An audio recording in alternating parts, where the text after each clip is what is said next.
आज हम आपको बताने वाले हैं एक ऐसी भर्ती जो निकल पड़ी हैं। उन भर्तियों के लिए बहुत बड़ा मेथड नहीं लागू होता है। उन भर्तियों में किसी भी प्रकार की योग्यता व शिक्षा लागू नहीं होता। उस भर्ती के लिए किसी भी प्रकार का अनुभव लागू नहीं होता है। ऐसी भर्तियां, उन भर्तियों में भी सुप्रीम कोर्ट, हाई कोर्ट कुछ नहीं कर सकता है। इस प्रकार का इस देश में उन 5 राज्यों में इतनी बम्पर भर्तियां निकली हैं जिसके लिए सरकार ने कमर कस ली है। उन भर्तियों पर किसी भी प्रकार की रोक नहीं लग सकती। उन भर्तियों पर किसी भी प्रकार का कोई भी कैंडिडेट, उनका कोई भी एग्ज़ाम, कोई भी परीक्षा देने वाला विद्यार्थी या परीक्षार्थी, कोई भी इसमें कोर्ट नहीं आ सकता है। देश में आर्थिक तंगी हो, देश में बेरोजगारी हो, देश में धर्म हो, देश में हिंदू मुस्लिम हो, चाहे देश में कोई भी आंदोलन हो, देश में चाहे वर्षा हो, चाहे देश सूखा हो, लेकिन समय पर ये भर्तियां जरूर होती हैं। और इन भर्तियों के लिए भी समय पर ही करने का नियम है और इन पर अभी तक कोर्ट कुछ नहीं बोला है। सरकार ने इसकी अनुमति दे दी है, कल इस पर घोषणा हो गई है। पूरे इन 5 राज्यों में जो भर्तियां निकली, उन 5 राज्यों में जो भर्तियां आई हैं उनमें से अभी आपके जो खाली पद हैं 824 पदों पर परीक्षा होनी है। 824 पदों पर जो भर्तियां निकली हैं उन पर चुनाव आयोग ने खुली छूट दे दी है। चुनाव आयोग ने ऐसे इन 5 राज्यों में चुनाव की घोषणा कर दी है और ये चुनाव की घोषणा होते ही वहाँ पे कैंडिडेट्स की भर्तियां लागू हो गई हैं। अब 824 पदों पर सरकार अपने तरीके से चुनाव लड़ेगी। सरकार अपने तरीके से चुनाव करके प्रत्याशी जिताने का प्रयास करेगी और इस पर ना तो कोर्ट कुछ कहने वाला है, ना इस पर कोई सुप्रीम कोर्ट कुछ कहने वाला है, ना इन पदों पर किसी भी प्रकार की कोई टिप्पणी होने वाली है। जबकि ऐसी इन भर्तियों के लिए ना तो शिक्षा की आवश्यकता है, ना इनकी भर्तियों के लिए डिग्री की आवश्यकता है। इसमें अंगूठा ठेठ व्यक्ति भी वहां पर पहुंच सकता है, चयनित हो सकता है। और इन परीक्षाओं के लिए इसमें कैंडिडेट को खर्च करने की एक मानक क्षमता होती है जो करोड़ों के ऊपर खर्च करके निकलेंगे। और इसमें उम्र की भी कोई बात नहीं है। 25 साल से लेकर 60 साल तक के, 70 साल तक के व्यक्ति इसके अंदर भाग ले सकता है। ऐसे ही ये परीक्षाएं हैं और इस परीक्षाओं का नाम चुनाव आयोग ने जो दिया है, भारतीय परीक्षा चुनाव आयोग ने जो निकाली है, सुप्रीम कोर्ट ने जो कुछ नहीं हस्तक्षेप कर सकता है। ऐसी इन परीक्षा का मतलब सीधे सीधे अब इन 5 राज्यों में चुनाव होगा। कमीशन बोर्ड ने चुनाव की घोषणा कर दी है।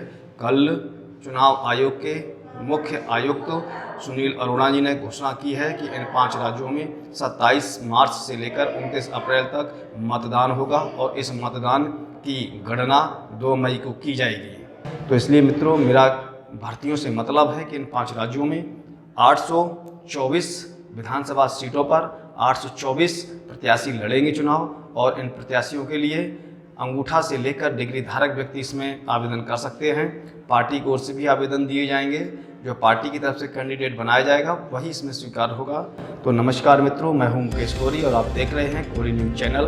अभी तक हमारे चैनल को जिस भाई ने सब्सक्राइब ना किया हो तो कृपया सबसे पहले वो मेरे चैनल को सब्सक्राइब करें। सब्सक्राइब करने के साथ ही बेल आइकन पर भी क्लिक कर दें, जिससे मेरी पढ़ने वाली प्रत्येक अपडेट सबसे पहले आपको मिलेगी। हमारी खबर आपको कैसी लगती है उस पर लाइक और डिसलाइक अवश्य दें। और अगर आपको खबर ज़्यादा अच्छी है, खबर या ज़्यादा जैसे भी आप उस अपने अनुभव के अनुसार लेते हैं, उसको अपने आगे से आगे भेजने का प्रयास करें, शेयर करने का भी प्रयास करें। तो बात हो रही थी 5 राज्यों के चुनाव की। हाल ही में कल जो जिस प्रकार से केंद्र सरकार की अनुमति से चुनाव आयोग ने बंगाल, असम, तमिलनाडु, केरल, पांडुचेरी राज्यों में जो चुनाव की घोषणा की है, ये चुनाव बहुत अहम हैं और सरकार ने इन चुनावों में बहुत ही सोच समझकर कदम उठाया है। सरकार जो चाहती है उस प्रकार से उन्होंने चुनावों का ऐलान करवाया है। आप यहाँ देखना होगा, सरकार ने जिस प्रकार से चुनावों की जो घोषणा की है, जिस प्रकार से इसमें जो चरण घोषित किए हैं, आपको मैं बता दूं, बंगाल में चुनाव 8 चरणों में होने वाला है। उसी प्रकार से असम के 3 चरण होंगे, लेकिन आपके तमिलनाडु, केरल और पांडुचेरी में मात्र एक ही चरण में चुनाव सरकार करवाएगी। तो इस प्रकार से हम कह सकते हैं कि ये पद हैं, इनके लिए हम काम सरकार किस प्रकार से काम कर रही है। अब इस पर क्या मानक होंगे, इस पर अब क्या होने वाला है, तो हम बात करते हैं। सबसे पहले बंगाल में बंगाल में आपके 294 सीटें हैं जहां पर चुनाव होने हैं। उसके बाद तमिलनाडु से 234 सीटों पर विधानसभा प्रत्याशी चुनाव लड़ेंगे। उसके बाद केरल में 140 सीटें हैं और असम में 126 सीटों पर विधानसभा चुनाव व केंद्र शासित राज्य पांडुचेरी में 30 सीटों पर विधानसभा चुनाव होंगे। ये विधानसभा चुनाव और केवल विधान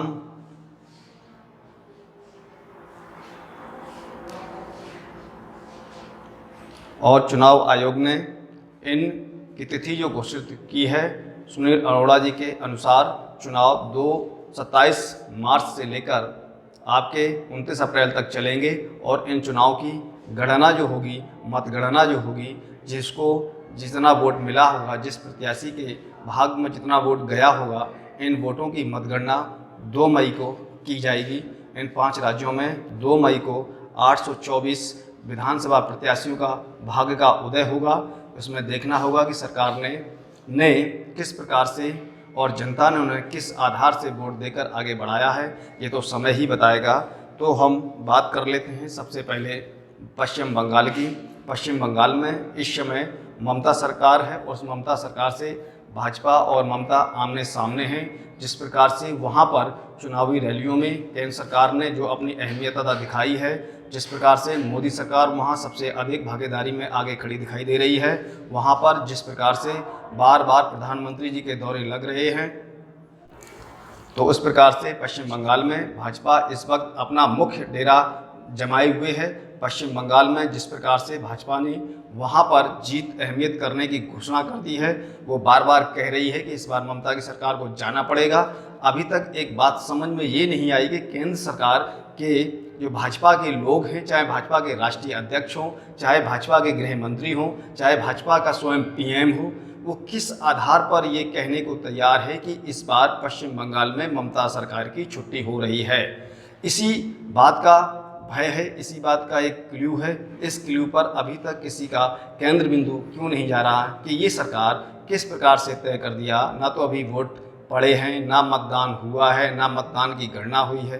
किस प्रकार से ये कह रहे हैं कि वहाँ पर ममता सरकार जा रही है, लेकिन वहाँ पर ममता सरकार ने भी कहा है कि केंद्र सरकार जो है, मौजूदा सरकार जो है, हमारे देश के मौजूदा प्रधानमंत्री जो हैं और हमारे देश की मौजूदा सरकार जो केंद्र में इस वक्त बैठी हुई है, उसके सभी के सभी पदाधिकारी, सभी के सभी नेता केवल और केवल जिस विधानसभा में चुनाव होता है वहाँ पर केवल हिंदू और मुस्लिम करके फाट करने का प्रयास करते हैं। चुनाव होने से पहले दंगा कराने का प्रयास करते हैं। उन्होंने सीधे सीधे बोला है, ममता सरकार ने सीधे सीधे वर्तमान के केंद्र सरकार को कहा है कि ये पार्टी नहीं है, ये दंगेबाज वालों की पार्टी है, ये दंगा करवाने के बाद ही चुनाव जीत पाती है।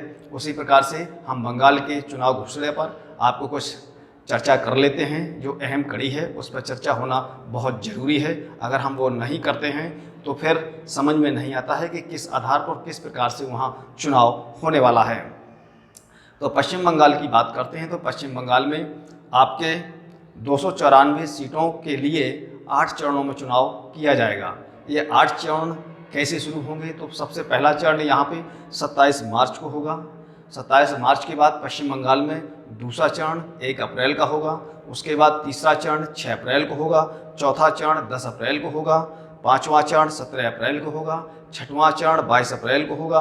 सातवां चरण 26 अप्रैल को होगा और 8वां चरण 29 अप्रैल को होगा। और यहाँ पे कुल 294 विधानसभा सीटों के लिए 8 चरणों में चुनाव आयोग ने चुनाव कराने का ऐलान किया है। और यहाँ पे जो सरकार मतदान और मतगणना में जो बहुमत लेकर आएगी, बहुमत का आंकड़ा है पश्चिम बंगाल में सरकार बनाने के लिए, चाहे वो ममता सरकार हो, चाहे आपके केंद्र की भाजपा हो, उसको वहाँ पर सरकार बनाने के लिए कुल बहुमत है 148 सीटें चाहिए, तब वहाँ पे सरकार बन सकती है। उसके बाद हम बात कर लेते हैं आगे। उसके बाद नंबर आता है आपका असम। असम में भी प्रधानमंत्री जी ने कई दौरे किए हैं। पिछली साल जिस प्रकार से आपने देखा था कि वहाँ की ज़मीनों के पट्टे हमारे देश के प्रधानमंत्री जी ने दिए थे, तो उसी समय सोच लिया गया था कि भाजपा ने वहाँ चुनाव की रणनीति चालू कर दी है।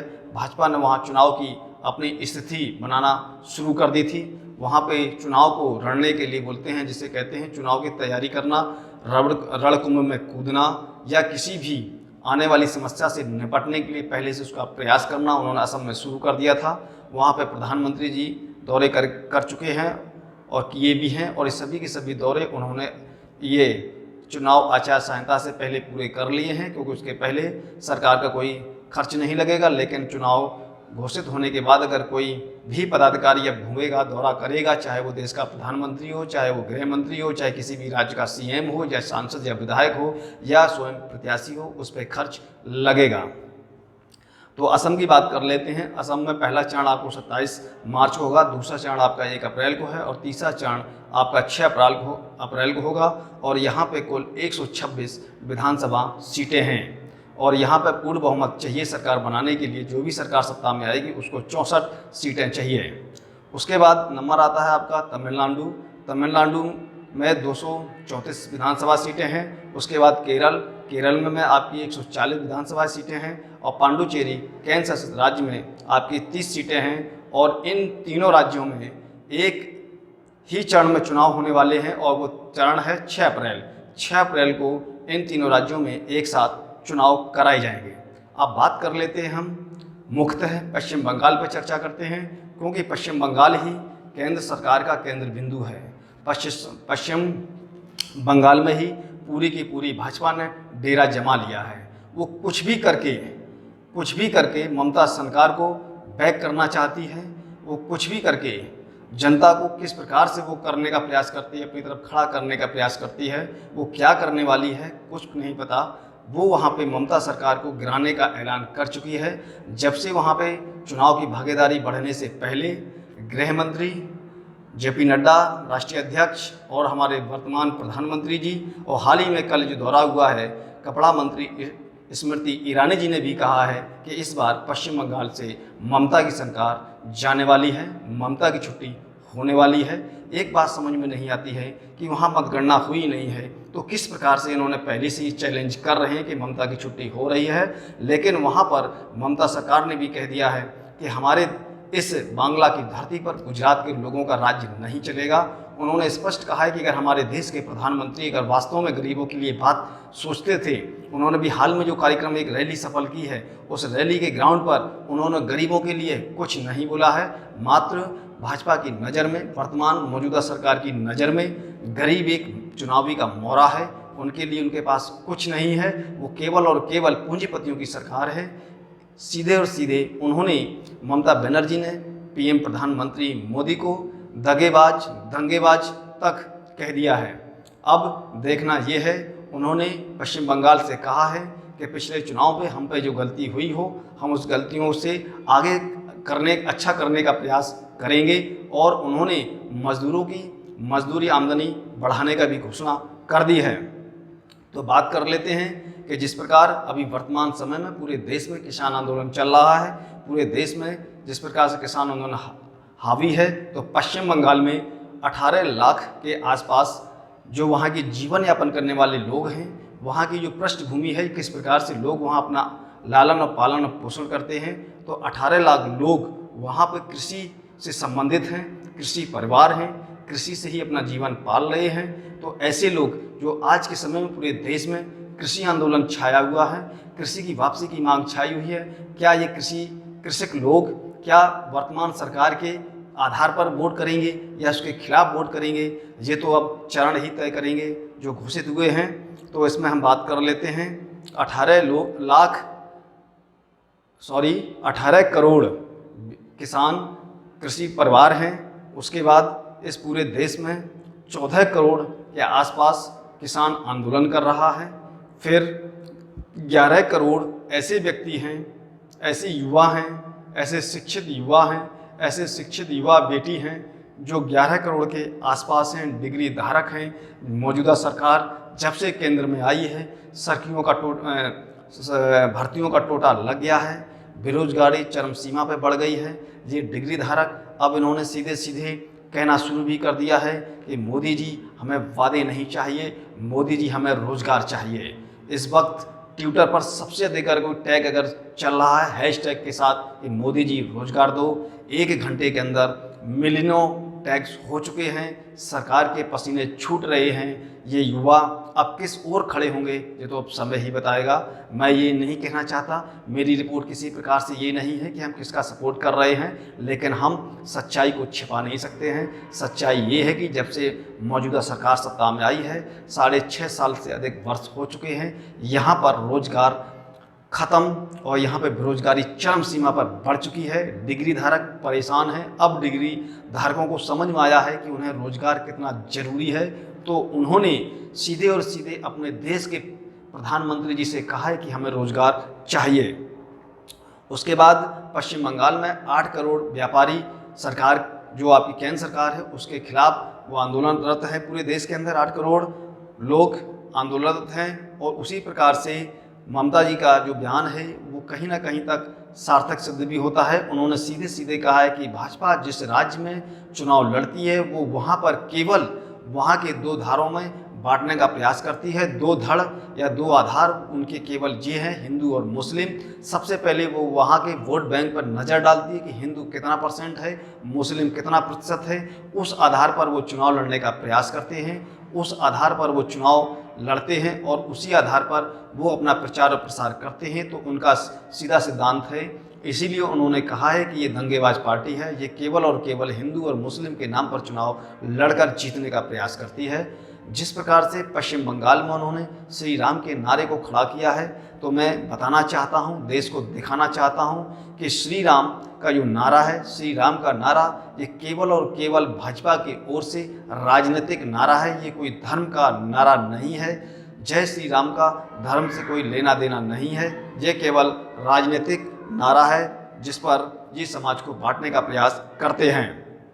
पश्चिम बंगाल की बात करें तो यहाँ पर 294 सीटों पर अगर हम आंकड़ा करते हैं हिंदू और मुस्लिम के आधार पर अगर बांटने का प्रयास करते हैं पश्चिम बंगाल को, तो 294 सीटों पर कम 110 सीटें ऐसी हैं जिन सीटों पर पूर्णतः मुस्लिम बाहुल क्षेत्र है, ये मुस्लिम से प्रभावित हैं। 110 सीटें जो मुस्लिम से प्रभावित हैं। अब ये मुस्लिम किस ओर करवट बदलेगा, रेगिस्तान में जब ऊँट बैठा होता है गर्मियों में वो किधर करवट ले जाए कोई पता नहीं होता है। उसी प्रकार से ये मुस्लिम वोट आम जस्टिस स्थिति में पड़ा हुआ है। वो भाजपा को चुनना नहीं चाहता क्योंकि भाजपा की वो रीति और रीति जानता है।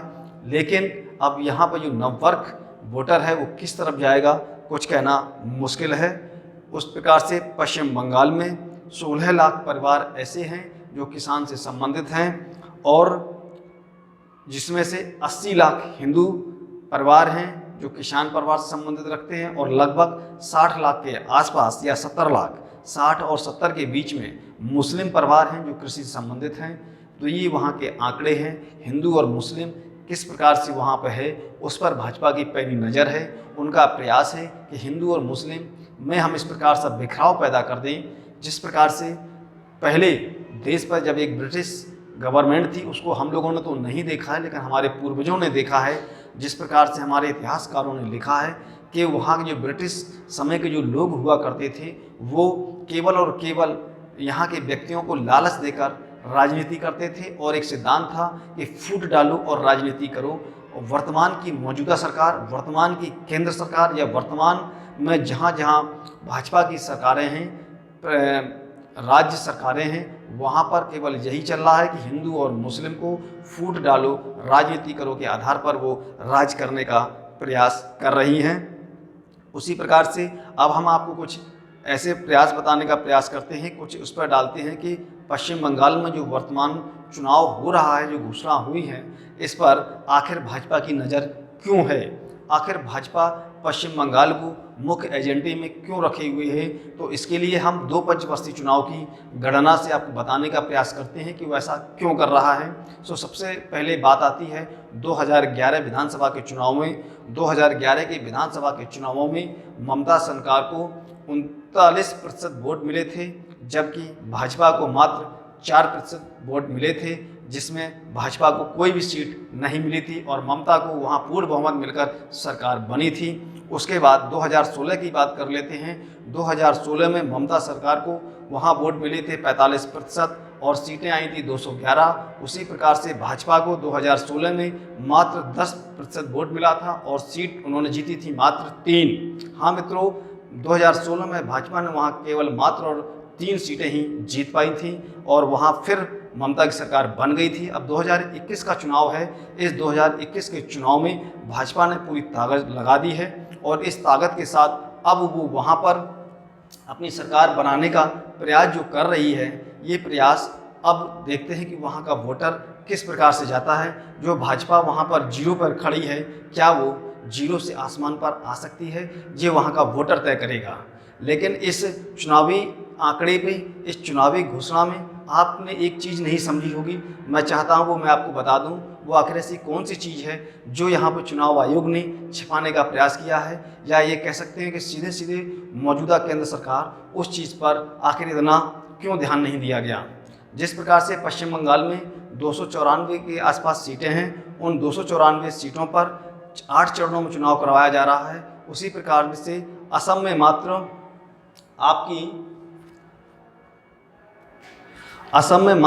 आपकी 126 सीटें हैं। वहाँ पर आपकी भाजपा या ये कह सकते हैं चुनाव आयोग 3 चरणों से चुनाव करवा रही है, जबकि तमिलनाडु में आपकी 234 विधानसभा सीटें हैं। आखिर वहाँ चुनाव आयोग ने एक ही चरण में चुनाव कराने की क्यों घोषणा की, ये सोचने का बात है।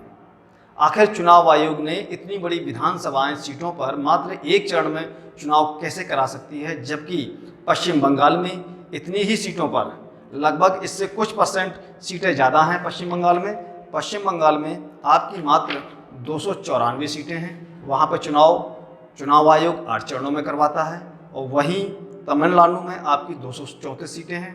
वहाँ पर चुनाव आयोग मात्र एक चरण में चुनाव करवाता है। ये चुनाव आयोग की किस प्रकार की पॉलिसी है, इसको समझना पड़ेगा और इसको इस देश के लोग समझ रहे हैं कि आखिर तमिलनाडु में एक ही चरण में चुनाव सरकार ने या चुनाव आयोग ने क्यों रखा।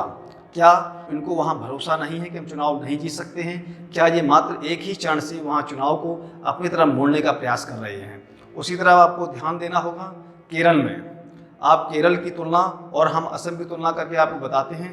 केरल में विधानसभा सीटें हैं 140 और असम में विधानसभा सीटें हैं 126। आप देखिए, असम में जहां क्षेत्रीय पार्टी के तौर पर भाजपा मजबूत दिखती है, तो उन्होंने वहां पर असम में 126 सीटों के लिए 3 चरणों में चुनाव करा रही है, जबकि केरल में 140 सीटों पर भाजपा या वर्तमान मौजूदा चुनाव आयोग मात्र एक ही चरण में चुनाव करवा रहा है। तो ये आपको सोचना पड़ेगा। देश पूछ रहा है, चुनाव आयोग से देश पूछ रहा है, वर्तमान मौजूदा सरकार से देश पूछ रहा है कि असम और पश्चिम बंगाल में 2 और 3 और 8 चरणों में चुनाव क्यों, और केरल और तमिलनाडु में जो इतनी अधिक विधानसभा सीटें हैं वहाँ मात्र एक ही चरण में चुनाव क्यों? आखिर ऐसी कौन सी स्थिति है? क्या ये आप इन चुनावों में आप नहीं जीत पा रही हैं? क्या इन चुनाव क्षेत्र से आपकी बस के बाहर है? इसलिए आपने पूरा फोकस पश्चिम बंगाल और पश्चिम बंगाल के बाद पूरा का पूरा फोकस आपने असम पर लगा दिया है। तो मित्रों, हमारी तरफ से जो आपको देश को जागृत करने की, समाज को जागृत करने की जो बात थी, वो मैंने अपनी बात रख दी है। हम आपके साथ यूं ही सच्चाई खबरों को रूबरू करते रहेंगे। जय हिंद, जय भारत, जय भीम।